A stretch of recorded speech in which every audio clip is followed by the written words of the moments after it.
നിങ്ങളെപ്പോഴെങ്കിലും സമുദ്രത്തിന്റെ നിഗൂഢതകളിലേക്ക് നോക്കി നിന്നിട്ടുണ്ടോ? അവിടെ പരസ്പരം വിഭജിക്കപ്പെട്ട രണ്ട് വ്യത്യസ്ത സ്വഭാവമുള്ള കടലുകൾ കൂട്ടിമുട്ടുന്ന ഇടത്ത് അല്ലാഹു നിശ്ചയിച്ച പ്രകൃതി നിയമങ്ങളാൽ നിലനിൽക്കുന്ന ഒരദൃശ്യ അതിർത്തി രൂപപ്പെട്ടിട്ടുണ്ട്. തിരമാലകൾ അന്യോന്യം ആഞ്ഞടിക്കുമ്പോഴും അവയുടെ തനിമ കാത്തുസൂക്ഷിക്കുന്ന ആ വിസ്മയം. പരിശുദ്ധ ഖുർആൻ ഈ ആശയത്തെ ബർസഖ് എന്ന പദത്തിലൂടെ വിവിധ സന്ദർഭങ്ങളിൽ സൂചിപ്പിക്കുന്നു. എന്നാൽ ഈ തടസ്സം കേവലം ലവണാംശമുള്ള ജലത്തിൻ്റേതല്ല. ഇത് രണ്ട് അസ്തിത്വങ്ങൾക്കിടയിലെ, രണ്ട് യുഗങ്ങൾക്കിടയിലെ ഭീമാകാരമായ വിടവാണ്. നമ്മുടെ ജീവനും മരണത്തിനുമിടയിൽ, നാം കാണുന്ന ഈ ലോകത്തിനും കാണാത്ത പരലോകത്തിനുമിടയിൽ അല്ലാഹു നിശ്ചയിച്ചിട്ടുള്ള അലംഘനീയമായ ഒരതിർത്തി രേഖ.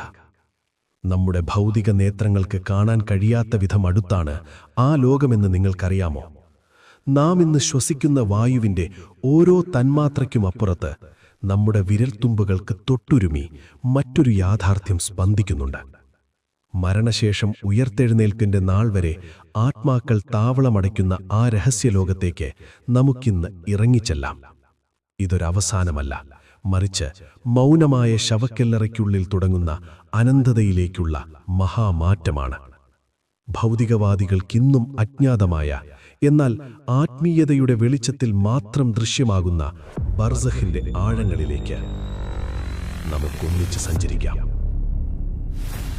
ആധുനിക ശാസ്ത്രം മരണത്തെക്കുറിച്ച് പഠിക്കുമ്പോൾ അത് വെറുമൊരു ശാരീരിക പ്രവർത്തനത്തിന്റെ അന്ത്യമായിട്ടാണ് കാണുന്നത്. എന്നാൽ ഊർജതന്ത്രത്തിലെ ഊർജ സംരക്ഷണ നിയമം പ്രകാരം ഊർജം നശിപ്പിക്കാനാവില്ല. അത് മറ്റൊരു രൂപത്തിലേക്ക് മാറുകയാണ് ചെയ്യുന്നത്. മനുഷ്യനിലെ ബോധം അഥവാ കോൺഷ്യസ്നസ് എങ്ങോട്ടാണ് പോകുന്നത്? ഇത് ഭൗതികവാദത്തിന് ഉത്തരം നൽകാൻ പ്രയാസമുള്ളൊരു ചോദ്യമാണ്. ഈ ഘട്ടത്തിൽ നാസ്തികതയുടെ അഥവാ എഥീസത്തിന്റെ വാദങ്ങളെ നമ്മളൊന്ന് വിശകലനം ചെയ്യേണ്ടതുണ്ട്. മനുഷ്യനെ വെറുമൊരു ബയോളജിക്കൽ മെഷീനായി കാണുന്ന എഥീസം മരണമെന്നത് ഒരു സ്വിച്ച് ഓഫ് ചെയ്യുന്നതുപോലെ ലളിതമാണെന്ന് അവകാശപ്പെടുന്നു. എന്നാൽ ജീവനുള്ളൊരു മനുഷ്യനും മരണപ്പെട്ടൊരു മൃതദേഹവും തമ്മിലുള്ള വ്യത്യാസം വെറുമൊരു കെമിക്കൽ റിയാക്ഷൻ മാത്രമാണെന്ന് പറയുന്നതിലെ യുക്തിശൂന്യത നമ്മൾ തിരിച്ചറിയണം.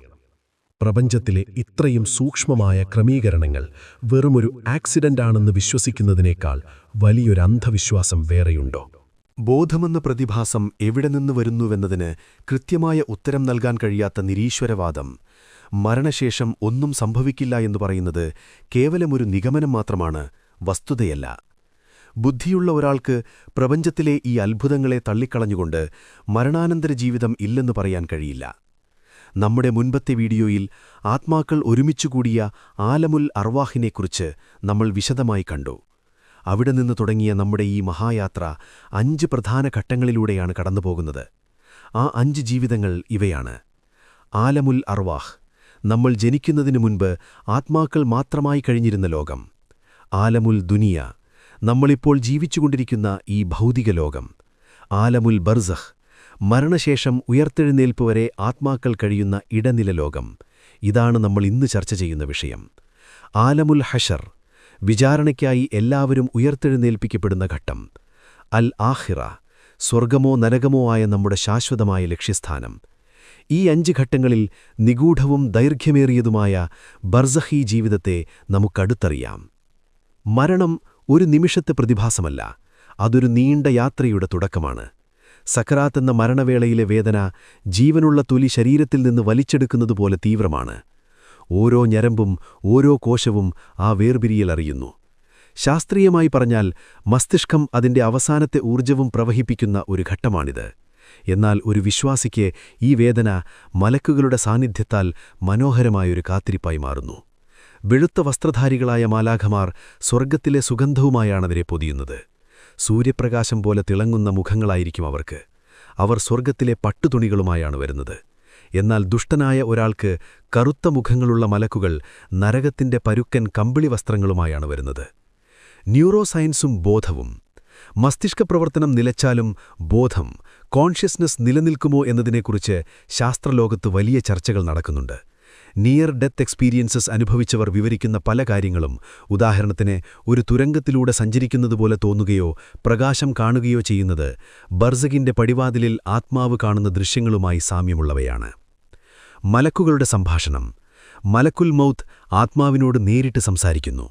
ഓ സുഗന്ധമുള്ള ആത്മാവേ, നിന്റെ റബ്ബിന്റെ കാരുണ്യത്തിലേക്ക് പുറപ്പെടുക എന്ന വിളി കേൾക്കുമ്പോൾ വിശ്വാസിയുടെ ആത്മാവ് സന്തോഷത്തോടെ പുറത്തേക്ക് വരുന്നു. മരണമെന്ന ഭയം അവിടെ സ്നേഹപൂർണമായ ഒരാലിംഗനമായി മാറുന്നു. എന്നാൽ പാപിയോട് മലക്കുകൾ ആക്രോശിക്കുന്നു. ഭയവിഹ്വലനായ അവൻ ശരീരത്തിനുള്ളിൽ ഒളിക്കാൻ ശ്രമിക്കും.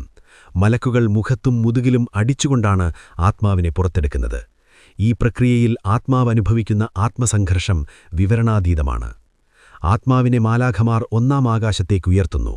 വിശ്വാസിയുടെ ആത്മാവിൽ നിന്ന് ഭൂമിയിലെ ഏറ്റവും നല്ല കസ്തൂരിയുടെ ഗന്ധം വമിക്കുന്നു. ഓരോ ആകാശത്തിലെയും മാലാഖമാർ ആശ്ചര്യത്തോടെ ചോദിക്കുന്നു, ആരാണ് ഈ പരിമളമുള്ള വിശുദ്ധാത്മാവ്? പ്രശംസകളോടെ ഓരോ ആകാശവാതിലുകളും അവർക്കായി തുറക്കപ്പെടുന്നു. ഓരോ ആകാശത്തും ആ ആത്മാവിനെ അവിടുത്തെ പ്രധാന മാലാഖമാർ അനുഗമിക്കുന്നു. ഒടുവിൽ അല്ലാഹുവിന്റെ അർശിന് താഴെയെത്തുന്ന ആ ആത്മാവിന്റെ പേര് ഇല്ലീയീനിൽ രേഖപ്പെടുത്തപ്പെടുന്നു.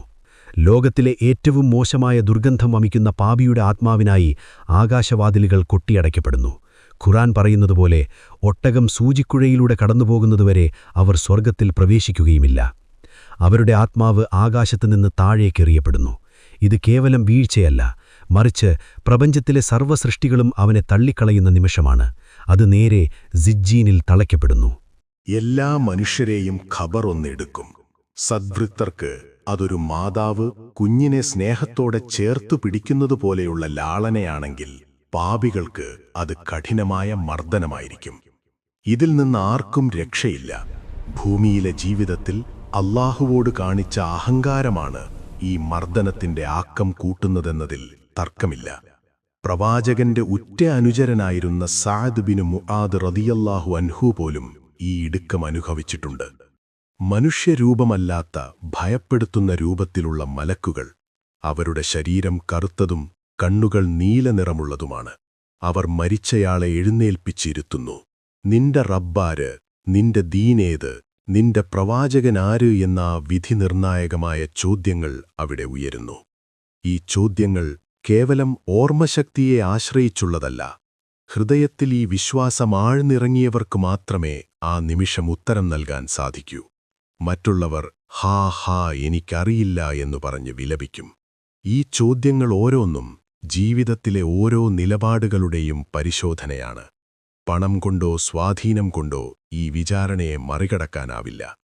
ജീവിതകാലം മുഴുവൻ നാം എന്തിനാണോ മുൻഗണന നൽകിയത്, അതാണ് നമ്മുടെ നാവിലൂടെ പുറത്തുവരിക. സ്വർണത്തെയും പദ്ധതിയെയും സ്നേഹിച്ചവന് ആ ചോദ്യങ്ങൾക്ക് മുന്നിൽ നാവിറങ്ങിപ്പോകും. അവരുടെ ലൗകികമായ അറിവ് അവിടെ വെറും ചാരമായി മാറും. ഒരു പരീക്ഷാഹാളിലെ ഉത്കണ്ഠയേക്കാൾ 1000 മടങ്ങ് തീവ്രമായ ഭീതിയായിരിക്കും ആ നിമിഷം അനുഭവപ്പെടുക. എന്നാൽ സത്യവിശ്വാസിക്കും മലക്കുകൾ ആശ്വാസം നൽകും. സൽക്കർമ്മങ്ങൾ അവിടെ വലിയൊരാത്മവിശ്വാസമായി അവനെ പൊതിയുന്നു. സദ്വൃത്തനായൊരാൾക്കു വേണ്ടി അവന്റെ നമസ്കാരം തലയ്ക്കലും സദക്ക വലതുഭാഗത്തും നോമ്പ് ഇടതുഭാഗത്തും വന്ന് കാവൽ നിൽക്കും. ശിക്ഷയുടെ മലക്കുകൾ വരുമ്പോൾ ഈ കർമ്മങ്ങൾ അവരെ തടയും. ഇതുവഴി നിങ്ങൾക്കു പ്രവേശനമില്ല, ഇദ്ദേഹം ഇത്രയും കാലം ഞങ്ങളെ സംരക്ഷിച്ചവനാണ് എന്ന് കർമ്മങ്ങൾ സംസാരിക്കും. നമ്മുടെ സൽക്കർമ്മങ്ങൾ അവിടെ സുന്ദരമായ രൂപമുള്ള ഒരാളായി വന്ന് നമുക്ക് കൂട്ടിരിക്കും. നീ ആരാണ്? നിന്റെ മുഖം നന്മയുമായി വരുന്നവന്റേതാണല്ലോ എന്നു മരിച്ചയാൾ ചോദിക്കുമ്പോൾ അവൻ പറയും, ഞാൻ നിന്റെ സൽക്കർമ്മങ്ങളാണ്. ഈ സാമീപ്യം ഖബറിലെ ഏകാന്തതയെ ഇല്ലാതാക്കുന്നു. നിങ്ങൾ എത്ര വലിയ കൊട്ടാരങ്ങളിൽ സുഖിച്ചുറങ്ങിയാലും നിങ്ങളുടെ അന്തിമ വിശ്രമം ഈ 6 അടി മണ്ണിലാണ്. ബന്ധുക്കൾ മണ്ണുമൂടി പിരിഞ്ഞു പോകുമ്പോൾ അവരുടെ ചെരിപ്പിന്റെ ശബ്ദം ഖബറിലെ മനുഷ്യൻ കേൾക്കുന്നു. ഇത് ലോകവുമായുള്ള അവസാനത്തെ ബന്ധമാണ്. ആ നിമിഷം ഖബർ മനുഷ്യനോട് സംസാരിക്കും.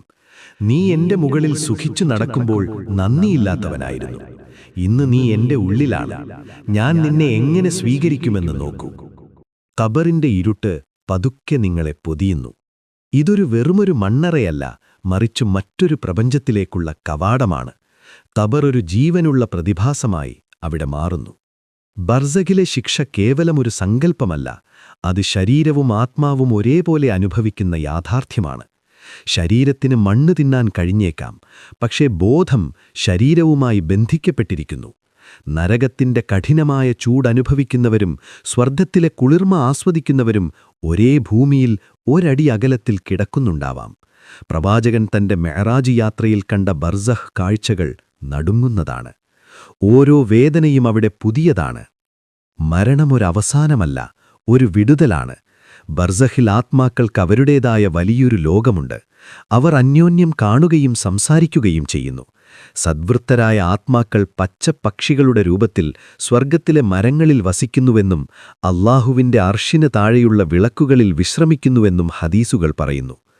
അവർ ഭൂമിയിലുള്ള പ്രിയപ്പെട്ടവരുടെ വിശേഷങ്ങൾ അറിയാൻ അതിയായി താൽപ്പര്യപ്പെടുന്നു. ഊർജ്ജതന്ത്രത്തിലെ ക്വാണ്ടം എൻഡാംഗിൾമെന്റ് എന്ന പ്രതിഭാസത്തെക്കുറിച്ച് നിങ്ങൾ കേട്ടിട്ടുണ്ടോ? അതുപോലെയാണ് ഭൗതിക ലോകത്തുള്ളവരും ബർസഖിലുള്ളവരും തമ്മിലുള്ള ആത്മീയ ബന്ധം.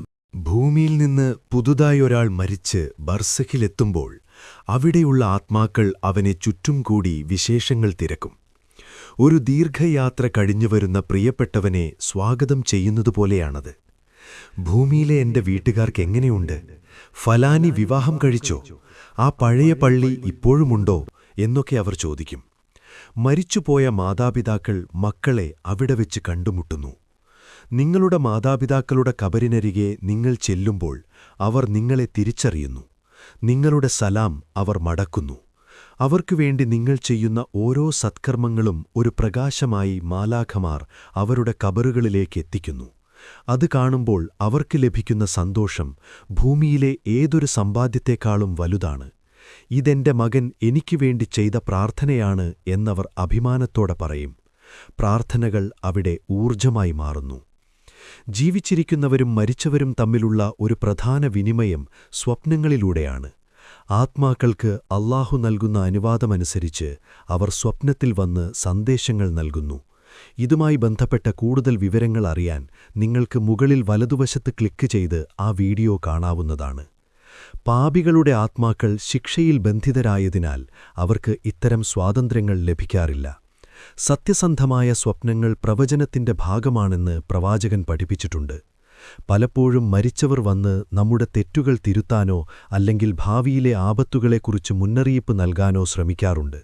ഇത് ദൈവത്തിന്റെ മറ്റൊരു വലിയ കാരുണ്യമാണ്. സദ്വൃത്തരായ ആത്മാക്കൾ വാദിയുസ് സലാം എന്ന സ്ഥലത്ത് ഒത്തുകൂടുമെന്ന് ചില പണ്ഡിതന്മാർ അഭിപ്രായപ്പെടുന്നു. അവിടെ അവർ പരലോകത്തിന്റെ ഉദയം വരെ ശാന്തമായി വസിക്കുന്നു. ഭൗതിക ലോകത്തേക്കാൾ 1000 മടങ്ങ് വിശാലമാണ് ബർസഖിന്റെ ആ ലോകം. ഓരോ ആത്മാവും അവിടെ തന്റെ യഥാർത്ഥ സ്വത്വം തിരിച്ചറിയുന്നു. ഈ സന്ദേശം നിങ്ങളുടെ പ്രിയപ്പെട്ടവരിലേക്കെത്തിക്കുക. ഒരുപക്ഷേ ഈയൊരു വീഡിയോ ഒരാളുടെ ജീവിതം മാറ്റാൻ കാരണമായേക്കാം. സബ്സ്ക്രൈബ് ചെയ്യുക, ഈ യാത്രയിൽ ഞങ്ങളോടൊപ്പം ചേരുക, പ്രാർത്ഥനകളിൽ ഉൾപ്പെടുത്തുക.